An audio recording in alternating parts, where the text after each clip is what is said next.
I'm getting better, taking over my divine health given to me by God. Sharp. What do we have by way of weather today? Thanks so much. Good morning to our dear listeners. For today, we have a pretty good news for those of us over the north. Yesterday, I mentioned that from yesterday night till today till Sunday, we earmark it for some rain and thunder activities. This dawn, we have a rainstorm which has about to engulf the upper east, the northeastern parts of Savannah. So it will engulf them to give them cloudiness with cases of thunder with rain. Later in the day, it will move over the western flank of the northern sector. And then we anticipate it to trigger some localized rain and thunder clouds over the part of Volta region, part of Ashanti, and then the eastern region. For those of us along the coast, it's going to be partly cloudy, a bit sunny today.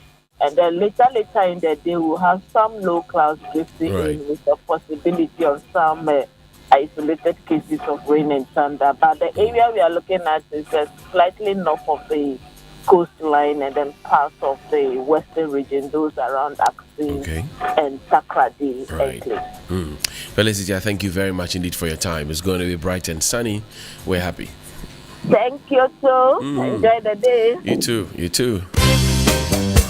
Come on. So now you know it's going to be bright and sunny. Step out there and do your best. Shine.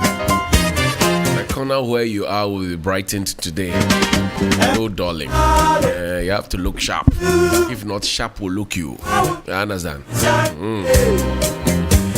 The Ghanaian Times this morning says ECG backs up Accra power supply as president inaugurates $40 million 161 kilovolts electricity BSP. That's the bulk supply point. Also, Parliament to probe Botiano killing. Report expected on June, by the end of June. Health alert: chemicals in plastic cause of male reproductive disorders. Dr. Foko Iye. OSP declares Charles Bissiu wanted. On the back page, what we have there: don't compromise on Garrett project, according to Dan Kwekuboche. And you do know that some residents have been up in arms with officials who say they spent monies to desilt the drains. Well, they say they also did that desilting earlier. WASH projects launched to transform water resources management. The Daily Graphic front page says stalled roadworks pose danger. Motorists call for help. 10 million Ghana cedis. Ghana card holders without tax identification numbers. Let's consolidate constitutional democracy, according to Speaker Bagbin. Charles Bissiu dodges OSP investigation, says he is not on the run. Bubashi residents demand relocation of mechanic shop, and this mechanic shop, I spoke about it not so long ago. Well, the Finder newspaper, EcoBank reward 53 customers in double salary promo reloaded. Alan promises strategic partnership with private sector. NIA extends premium registration to additional 5 regions. Over 100 whole Central MPs, coordinators, polling station executives back Dr. Akuto. It's costly not to invest in energy to spare industrialization, according to President William Nana Addo Dankwa Akufo Addo. William, this you do is here. Beresford. Is the man not William? The man is William. You are also William. So you see my face, not oh, you want to associate me with did I state fact or not? This one, William, do you not like sharing a name with the president? I think that's my man. Yeah, it's your man.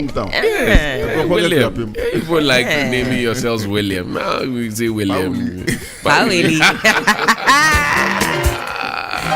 Not sure. All right, let's see what the BNFT has for us this morning. The front page says plastics make up 85% of ocean waste, is captured in page 5, and rising insecurity could threaten mining output. Expected drop in inflation spares positive economic outlook. IFU's investors at Ghana UK Investment Summit. Expert proposes financial stability bonds to address banks' challenges.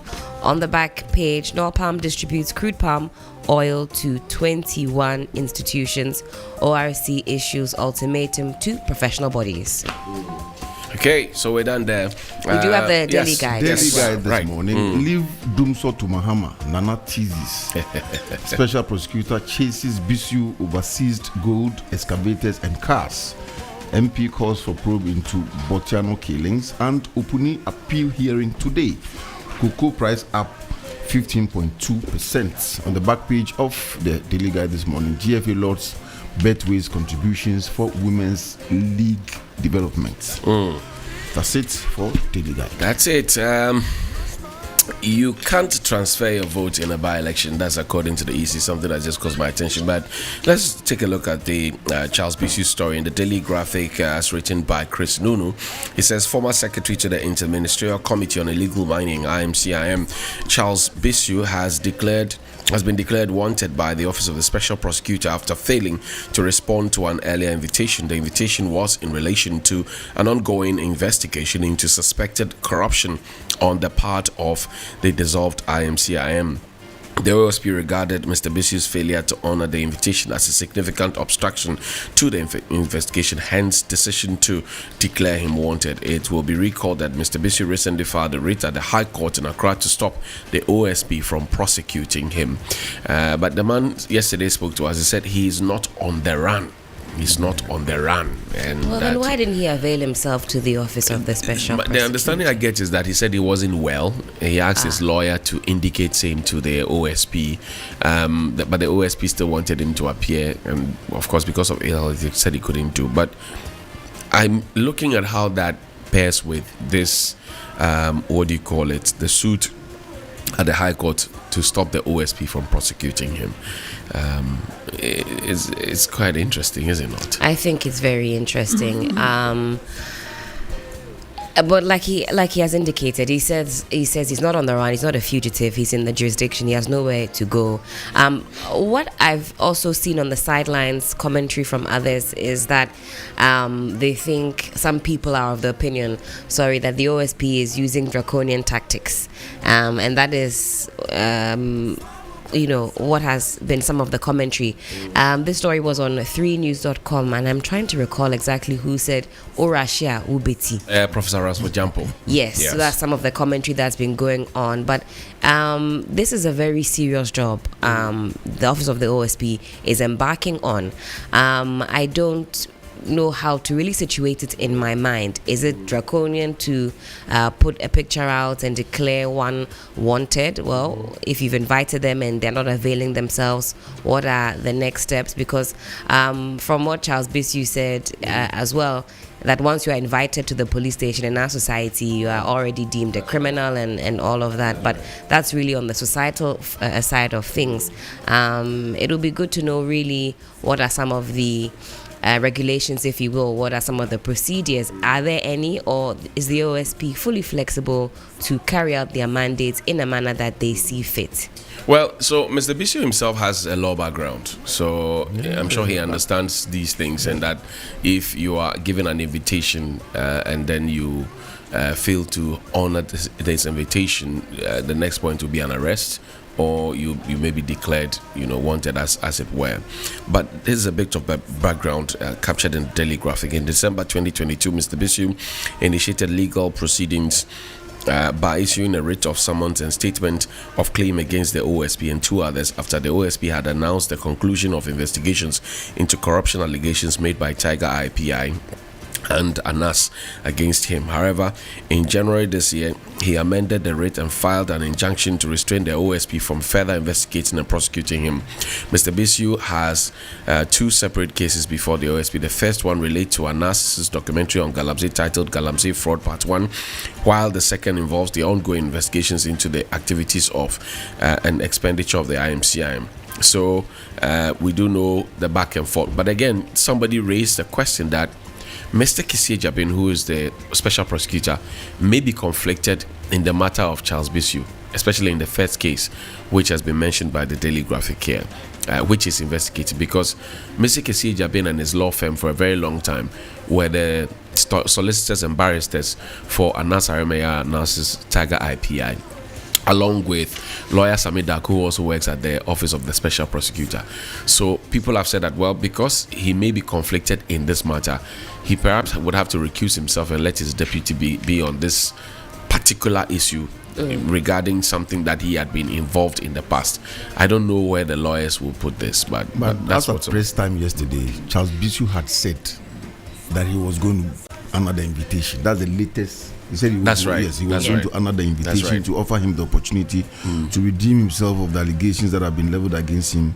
And he's certain that his cooperation will lead to the conclusion about the unresolved investigation into the whole matter. So all the conflicting issues notwithstanding, he has said that he's going to go and see the OSP, and that I'm thinking is the right thing to do. Well, so that wanted tag, I think, has been cleared now. I mean, he's going to go. He's going to avail himself. Well, so that the question is when, because the more you delay, the more the special prosecutor will also be, because now, as it stands, the special prosecutor is also looking for. I mean, he's come under criticism, just like his predecessor Martin Amidu, that show me one case that you have actually concluded and saved the nation some money or whatever it is. People are beginning to ask those questions, that is the office of the special prosecutor really worth setting up and spending a lot of money on, because investigations cost a lot of money, salaries cost a lot of money, whatever building they are presently inhabiting costs a lot of money, and many other costs that come at the expense of the state. So if indeed they're supposed to be fighting corruption, and since 2018, when the office of the OSP was set up, because it was a campaign promised by Nana Addo Dankwa Akufo-Addo, and fast forward to 2023, we cannot lay a finger on one issue. People are beginning to ask those questions. Okay, so I think for me, the OSP does not work in a vacuum, because it's also under the office of the Attorney General. And investigations that involve crime take time because of the implications. Anytime that there's crime, there's punishment. It is not just compensation. So anything that will trigger an investigation, we are all expecting that they will take their time to investigate. And the resources that the office needed from the beginning was not there. So with Martin Amidu, that was the issue. Kisi came in and initially was even complaining. So now we've stopped hearing about those resources that they needed to work. So I'm just hoping. Well, in fact, Kisi himself mentioned at the beginning that he was also being starved of that's some what resources. I'm saying. You see, so when we are having the conversation, we shouldn't just look at his ability to work, but also the resources. Well, but again, given the fact that this was a major campaigin, that's exactly the point I'm making of the government. Now, exactly it goes back to, so what is Mr. Kisija been focusing on now? Has he, for example, abandoned the corruption risk assessment that was done in respect of a Japa deal by his predecessor Martin Amidu? Because the government is a continuum. His office is also a continuum. In that report, names were mentioned. For example, that ministers sidestepped chief directors and did the work of chief directors. That in itself is corruption. It must be investigated. So you see, so again, is he abandoning all that investigative work which was started? And that's where my concern is, because we spent monies to do those investigations or to begin those investigations. Have we canned them? What happened to the resources that were spent? Could they have been channeled and taken elsewhere? So what I'm saying is this, that every office that conducts investigation would at all times have a number of cases on its table. And they have a number of reasons to pursue one, and then one may go into a cold case basket. So once they are not giving the updates in terms of information, it is maybe it behooves us to also go and find out where they are in that investigation. Because some of the things are so, if you like, not important, not the pressing, so they would, and again the resource thing will come, so they have to choose which one to pursue based on the resources they have and the evidence they have. Some of the cases are not easy to to investigate, because you won't get people giving you information. They will adjourn the case. Look at this Opuni case, it's still in court. So I'm saying that I'm not sure they've abandoned any case. What I'm thinking is that one, resources; two, the pressing nature of the case, and maybe three, the cooperation from other bodies. Look at this in this particular case we are talking about this morning. The cooperation has not been there from the beginning in respect of the suspect.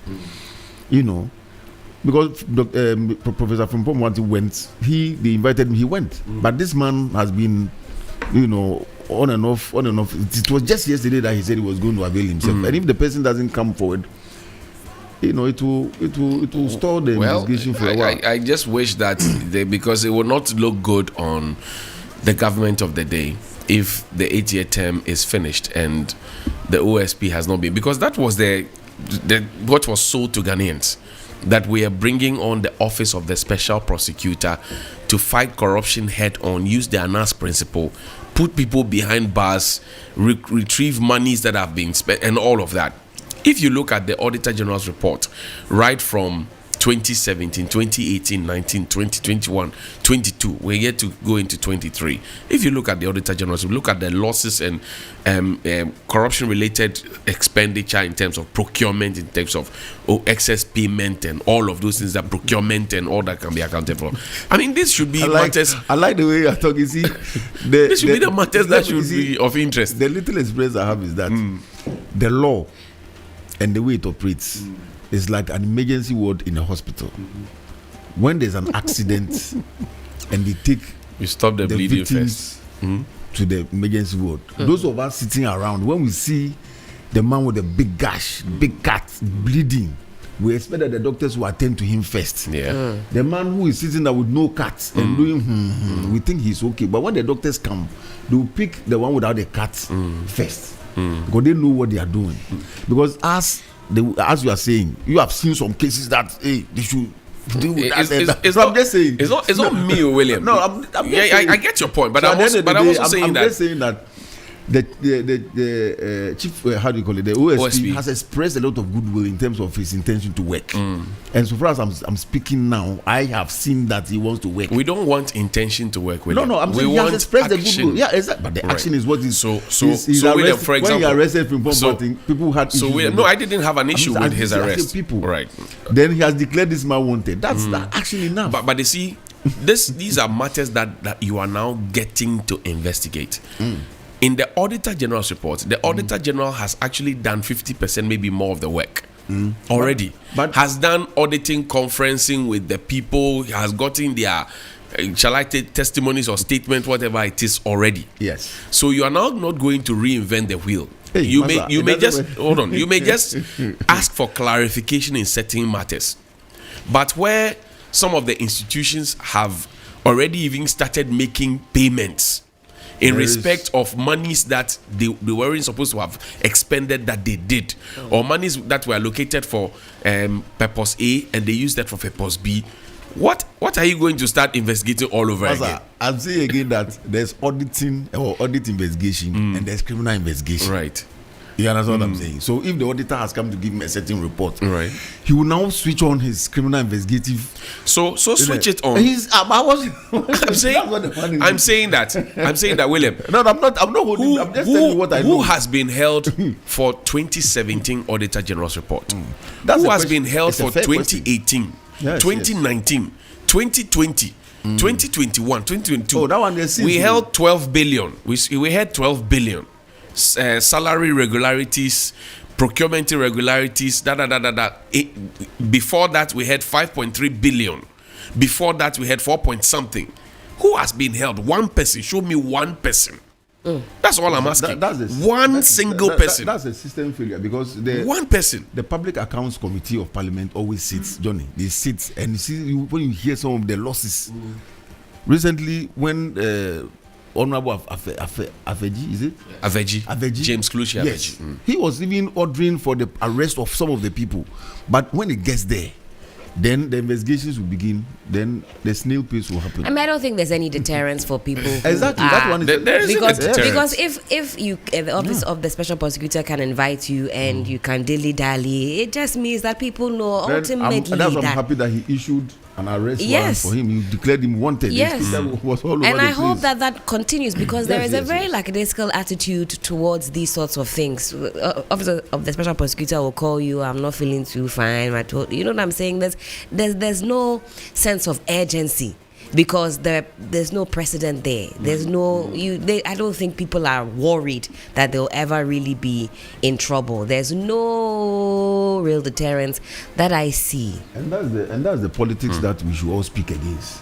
When the politicians do things, the system must work and pick them up. Yeah. You know, so as Kise Japin said in respect of Professor Frimpong, he said for them there's no sin so far as his office is concerned. Whether you're a professor or a teacher or a student, when the law hits you, they will deal with you as it must be.